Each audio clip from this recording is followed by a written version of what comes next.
Salam, salam sejahtera buat kita semua. Ada perintah Tuhan dan teguran dan janji Tuhan di hari yang ke-25 ini. Kejadian 25 ayat 1 sampai 34. Keturunan Abraham dari Ketura. Abraham mengambil pula seorang istri namanya Ketura. Perempuan itu melahirkan baginya Zimran, Yoksan, Medan, Midian, Isibak, dan Suah. Yoksan memperanakan Sheba dan Dedan. Keturunan Dedan ialah orang Asyur, orang Letus, dan orang Leum. Anak-anak Midian ialah Eva, Efer, Henok, Abida, dan Elda. Itulah semuanya keturunan Ketura. Abraham memberikan segala harta miliknya kepada Ishak, tetapi kepada anak-anaknya yang diperolehnya dari gundik-gundiknya, ia memberikan pemberian. Kemudian ia menyuruh mereka, masih pada waktu ia hidup, meninggalkan Ishak anaknya, dan pergi ke sebelah timur, ke tanah timur. Abraham meninggal dan dikuburkan. Abraham mencapai umur 175 tahun, lalu ia meninggal. Ia mati pada waktu telah putih rambutnya, tua dan suntuk umur, maka ia dikumpulkan kepada kaum leluhurnya dan anak-anaknya, Ishak dan Ismail, menguburkan dia dalam gua Makpela di padang Efron bin Sohar, orang Het itu, padang yang letaknya di sebelah timur Mamre, yang telah dibeli Abraham dari Bani Het. Di sanalah terkubur Abraham dan Sarah istrinya. Setelah Abraham mati, Allah memberkati Ishak anaknya itu, dan Ishak diam dekat sumur Lahairoi. Keturunan Ismail. Inilah keturunan Ismail, anak Abraham, yang telah dilahirkan baginya oleh Hagar, perempuan Mesir, hamba Sarah itu. Inilah nama anak-anak Ismail, disebutkan menurut urutan lahirnya. Nebayot, anak sulung Ismail. Selanjutnya Kedar, Adbil, Mipsam, Misima, Duma, Masa, Hadad, Tema, Yetur, Nafis, dan Ketma. Itulah anak-anak Ismail, dan itulah nama-nama mereka menurut kampung mereka dan menurut perkemahan mereka. 12 orang raja, masing-masing dengan sukunya.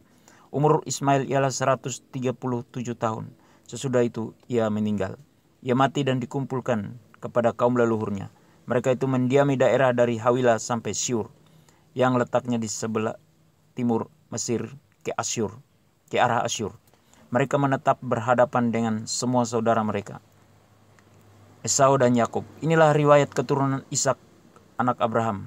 Abraham memperanakan Ishak, dan Ishak berumur 40 tahun. Ketika Ribka, anak Betuel, orang Aram dari Padan Aram, saudara perempuan Laban, orang Aram itu, diambilnya menjadi istrinya. Berdoalah Ishak kepada Tuhan untuk istrinya, sebab istrinya itu mandul. Tuhan mengabulkan doanya, sehingga Ribka, istrinya itu mengandung. Tetapi anak-anaknya bertolak-tolakan di dalam rahimnya, dan ia berkata, "Jika demikian halnya, mengapa aku hidup?" Dan ia pergi meminta petunjuk kepada Tuhan. Firman Tuhan kepadanya, "Dua bangsa ada dalam kandunganmu, dan dua suku bangsa akan berpencar dari dalam rahimmu. Suku bangsa yang satu akan lebih kuat dari yang lain, dan anak yang tua akan menjadi hamba kepada anak yang muda. Setelah genap harinya untuk bersalin, memang anak kembar yang di dalam kandungannya. Keluarlah yang pertama, warnanya merah, seluruh tubuhnya seperti jubah berbulu, sebab itu ia dinamai Esau. Sudah itu keluarlah adiknya, tangannya memegang tumit Esau, sebab itu ia dinamai Yakub. Ishak berumur 60 tahun pada waktu mereka lahir. Lalu bertambah besarlah kedua anak itu. Esau menjadi seorang yang pandai berburu, seorang yang suka tinggal di padang, tetapi Yakub adalah seorang yang tenang, yang suka tinggal di kemah. Ishak sayang kepada Esau, sebab ia suka makan daging buruan, tetapi Ribka kasih kepada Yakub. Pada suatu kali Yakub sedang memasak sesuatu, lalu datanglah Esau dengan lelah dari padang.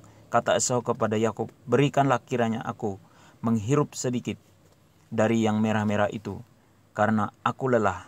Itulah sebabnya namanya disebutkan Edom.